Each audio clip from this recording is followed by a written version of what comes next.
Goeiedag, welkom by Louis at Imago Dei. Ek het iets interessants raak gelees vanoggend toe ek so stil raak saam met die Here. En hy het my gevat na Esegiel hoofstuk 33 toe. Nou interessant genoeg is, van die opskrifte sê brandwag en ander sê die wagters op die muur.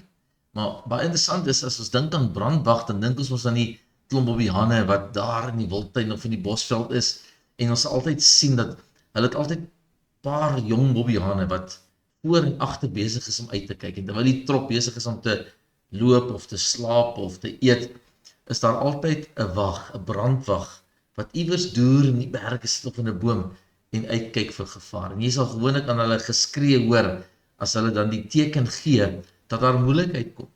So die brandwag het 'n goeie doel, want wat hy doen is, hy moet wakker wees, hy moet skerp wees, en hy moet uitkyk vir gevaar. En as daar enige iets kom, dan maak hy 'n lawaai, en die res van die trop weet dit. En hy waarsku hulle, hier is moeilikheid. Ons lees presies dieselfde gedeelte in Esegiel 33. Die Here kom met Esegiel en hy sê vir hom, Esegiel, mensekind, profeet, ek wil hê, jy moet 'n brandwag wees. Ek wil hê jy moet 'n wag wees op die muur van Jerusalem. Met ander woorde, iemand wat die gevaar sien, iemand wat die gevaar hoor, maar hy sê, die verskil is, ek sal direk met jou praat. En ek sal die stem wees, en jy sal die brandwag wees, die wag op die muur, om Israel te waarsku. Waarsku van wat? Van hulle omstandighede, van hulle sondes. Maar die doel was altyd van die wagter op die muur, as die vyand sou aankom, dan sou hy die trompet blaas, en Jesus kom, en die woord kom, en hy verduidelik, en hy sê, dit is soos iemand wat op die muur wag staan. As die gevaar kom, en die brandwag of die wagter op die muur blaas die trompette, en hy waarsku die mense, en hulle gee ag op die waarskuwing, en hulle reageer, kan hulle beskerm word. Maar as die waarskuwing kom, en hulle luister nie na die stem nie, hulle gee nie ag aan die bevel nie, hulle gee nie ag oor die waarskuwing nie, en hulle word gevang en doodgemaak, is dit hulle eie skuld. En hy sê vir Esegiel dieselfde, hy sê, Esegiel, ek stel jou aan as 'n wag oor Jerusalem. En ek en jy word baie kere aangestel as wagte vir die kerk en die bruid. Baie keer pastore en predikante, en selfs mense wat nie eers in die bediening is, maar wat die Here liefhet en dien, is wagters daar buitekant, en jy hoor die stem van die Here, en jy verbaliseer dit met jou mond, en baie keer wil mense dit nie aanvaar nie. Baie kere wil hulle nie luister. En dan wonder ek en jy, maar hoekom wil die mense nie luister? En die Here kom in hierdie gedeelte en hy sê vir Esegiel, jy gaan die mense waarsku. As hulle luister en hulle gee ag en reageer, sal hulle gered word. Maar as jy hulle waarsku en hulle luister nie, en die straf en die oordeel kom, kan hulle nooit sê, ons het nie geweet nie. Dan is die sonde en die straf op hulle. Maar as jy hulle nie waarsku nie, en ek straf hulle, dan lê die straf op jou. Dan staan jy skuldig, omdat jy hulle nie gewaarsku het. Ek lees vers 14 in hoofstuk 33, sê die volgende, hy sê, en as ek aan die goddelose sê, jy sal sekerlik sterwe, en hom van sy sonde bekeer, en reg en geregtigheid doen, gee die goddelose die pand terug. Vergoed hy wat geloof is, wandel hy in die insettinge en van die lewe, sodat hy geen onreg doen nie. Dan sal hy sekerlik lewe, en hy sal nie sterwe nie. Al sy sondes wat hy gedoen het, sal hom nie toegereken word nie. Hy het reg en geregtigheid gedoen, en hy sal sekerlik lewe. Is dit nie kosbaar nie? Dit toon van die genade van die Here, en het die Here nie die volk geroep nie? Het hy hulle nie gewaarsku nie? Het hy nie sy profete gestuur nie? Maar ons weet baie kere, hoeveel keer het Israel sy eie profete doodgemaak. Dink aan Jeremia. Hy waarsku die volk, op die einde van die dag sterf hy. Hy is in 'n put gegooi, omdat hy die waarheid praat, en hulle vat eerder hulle eie profete, en luister na hulle, wat nie van die Here af is nie. Is die woord nie duidelik wat ons sê, in die laaste dae sal mense, profete en leraars bymekaar maak, om te preek wat die mense graag wil hoor nie? Om hulle te streel en te laat goed voel oor hulle self en oor die kerk en oor die pastoor nie? Hoekom praat ons nie meer die waarheid nie? Hoekom preek ons nie meer die waarheid nie? Hoekom is ons nie meer reguit oor die waarheid van die woord nie? Is ons dalk bekommerd dat mense sal weggaan? Is ons bekommerd dat mense nie meer hulle finansies sal gee nie? Is ons bang om mense te afronteer? Die kerk gaan dalk leegloop, of dalk gaan hulle na die ander pastoor toe gaan. Die ander gemeente, waar dit lekker is. Waar mense dit geniet, en hulle sê vir jou, dis 'n lekker kerk. Ek wil vir jou sê, hoe swaar dit ook al mag klink, die Here soek nie 'n lekker kerk nie. Die Here soek 'n kerk en 'n liggaam wat in die waarheid wandel. En die wag op die muur is baie kere ek en jy, om die woord van die waarheid te verkondig. Julle sal die waarheid ken, en die waarheid sal julle vrymaak. Jesus is die weg, die waarheid en die lewe. En as ons Jesus verkondig, en die woord van die waarheid verkondig, en die mense wil dit nie aanhoor nie, sê die Here vir Jesegiel, dan lê die onus op hulle self. As die brandwag skree en uitroep en sê, bekeer jy, stop die sonde, stop die ongeregtigheid, draai terug na die Here toe, kom terug na my toe, en ons gee nie ag nie, dan lê die straf op hulle. Maar as ek en jy, wat die leraar is, en die pastore is, en die getuienis is, die verkeerd sien, en ons nie daaroor praat nie, en ons dit nie noem nie, en ons dit nie sê nie, en ons stil bly, terwille van verhoudings, terwille van aansien, kom die Here en sê, as die straf dan kom, en die mense word gestraf, en jy het hulle nie gewaarsku nie, jy het nie gesê bekeer julle nie, jy het nie gesê stop met die sonde nie, stop met die ongeregtigheid nie, draai terug na die Here toe nie, want sy genade en sy liefde is groot. As ek dit nie doen nie, en die straf kom op die volk, sê die Here, gaan ek jou verantwoordbaar. Want hoekom? Jy het geweet wat die waarheid is, en jy het dit nie gestop of gepreek. Dit is 'n groot aanklag vir my en vir jou in die kerk. En is moeilik om op die oor dit te hoor.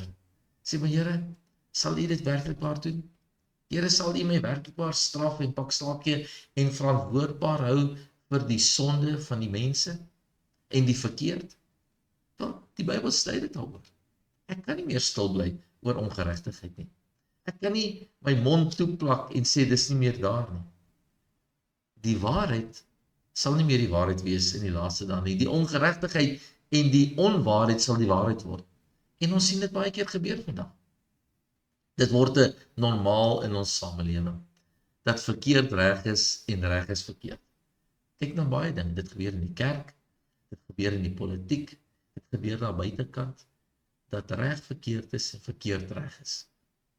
En ons sien dit weens die ongeregtigheid van die wêreld en die boosheid en die duisternis daar. Maar ek wil jou vandag beroep en sê, jy wat altyd gestaan het vir die waarheid, in jou kop hang, en jy voel jy word veroordeel, jy word uitgestoot, jy is nie deel van die groep nie, die mense kry jou uit as 'n valse profeet en 'n leraar, maar jy staan vir wat waar is. Ek wil vir jou sê, solank jy staan vir die waarheid, die Here sal met jou wees. Dis okay. Mense gaan ons altyd spot. Mense gaan altyd teen ons draai. Mense hou nie van die waarheid nie. Mense hou van die gemak en die lekker en die jol en die speletjies en die gemak. Maar om in die waarheid te wandel kos 'n prys. Dit kos 'n prys om op te staan vir die waarheid. En wanneer jy vir die waarheid staan en vir die waarheid lewe, sal daar altyd vervolging wees. Daar sal altyd skinder wees. Mense gaan altyd teen jou praat en van jou praat agter jou rug. Maar ek wil jou vandag bemoedig en sê, dis okay. It's gonna happen. There's a price to follow Jesus. Dis nie so lekker en maklik altyd nie, maar dis die moeite werd. Want hoekom? Die Here sê, terwille van die swaar en die seer in hierdie wêreld, wag daar 'n beloning vir my en jou eendag as hy gaan kom. Hy gaan ons beloon. Ons beloning hoef nie by die mense te lê op hierdie aarde nie. Die erkenning hoef nie by die mense te lê op hierdie aarde nie. My erkenning lê by die Here Jesus Christus. Ek weet hy het my lief. Ek weet ek is kosbaar. Ek weet ek het foute en ek bely dit voor die Here verseker. As ek 'n fout het en ek moet dit regstel, dan kom ek voor die Here en sê, Here, vergewe my. As mense vir my sê of dit vir my wys, dan kom ek en ek repent en ek sê, Here, vergewe my, ek wil omdraai, ek wil nie meer dieselfde ding doen nie. Keer terug. Ek en jy is wagters op die muur. Ons is brandwagte. Kan ons die mense waarsku? Kan ons die waarheid spreek? Kan ons die waarheid doen? Ons sê ons baie kere, Die waarheid maak seer en dit is werklik waar so. Maar dit moet altyd gepaard gaan saam met liefde. Ons is nie daar om pak slaag te gee nie die hele tyd nie, daar's 'n tyd vir pak slaag gee, daar's 'n tyd vir regmaak en veroordeel, maar daar's altyd 'n tyd vir liefde. Ons moet altyd genesing bied, altyd in liefde kom, bemoedig, vermaan mekaar in liefde sê die woord. Nie vermaan mekaar sodat ons kan val en nie weer terugkom nie. Nee. Hy sê, as 'n broeder struikel of swaar trek, gaan in liefde na hom toe en bemoedig hom en help hom op, sodat hy kan hom bekeer. Vat dan getuies saam, as hy hom nie wil bekeer na 2 of 3 getuies nie, los hom. Gee hom oor. Maar ons moet bly bid, ons kan nie ophou bid.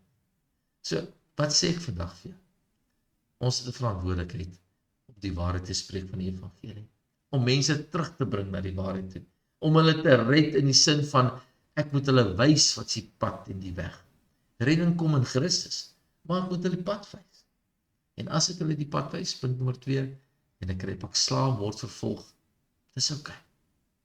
Skud die stof af, staan maar weer op, gaan huil by die Here, kry vir jou broers en susters, wat saam met jou glo en saam met jou staan, om saam met jou te bid, maar moet nooit moed opgee nie. Moenie ter wille van die seer en die hartseer ophou om die regte ding te doen nie. Jesus was ook vervolg. Hy was ook uitgekry as 'n valse profeet en 'n leraar. Hy het nie erkenning gekry onder sy eie mense. Selfs sy disippels met die kruisiging het hom verlaat, weggehardloop. Maar het hulle so lief gehad en soos 'n skaapherder het hulle weer bymekaar gebring. Ek wil vandag vir jou bid en ek wil die Here vertrou vir jou, dat jy vandag sal sterk staan. En in my gebed wil ek jou geloof bou, wil ek jou ondersteun en wil ek jou versterk. So kom bid saam met my, dan dra ek jou op aan die Here. Ons Hemelse Vader, baie dankie dat ek vandag vir hierdie mooi mense kan bid, elkeen wat luister, en hulle net bemoedig om te sê, staan sterk. Hou goeie moed, die Here is met jou, die Here hoor jou, die Here sien jou. Mag die Here jou genees vir die vrees van mense.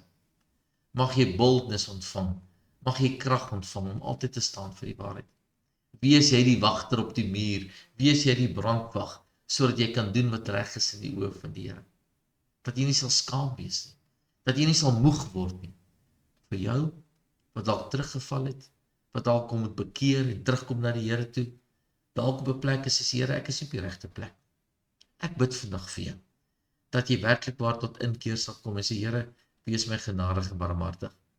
Ek het die bassein gehoor, ek het mense gehoor en die woord het my gewaarsku, maar ek het nie geluister nie. En vandag dalk moet jy kom en sê, ek wil ag gee op die woord van Here. Here, maak my ore oop, my hart oop, om te luister, myself te bekeer, om op die regte pad te kom, om U te dien, U te vrees, en te doen wat U wil hê ek moet doen. Ek seën elkeen wat luister vandag. Ek praat in liefde met hulle, en ek bemoedig hulle in die naam van Jesus. Mag die vrede met hulle wees, mag die blydskap van die Here met hulle wees, in Jesus se wonderlike naam. Amen. Geliefdes, baie dankie dat jy geluister het, baie sterkte en seën vir jou, en mag die Here Jesus met jou wees, en mag dit goed gaan met jou in Jesus naam. Shalom.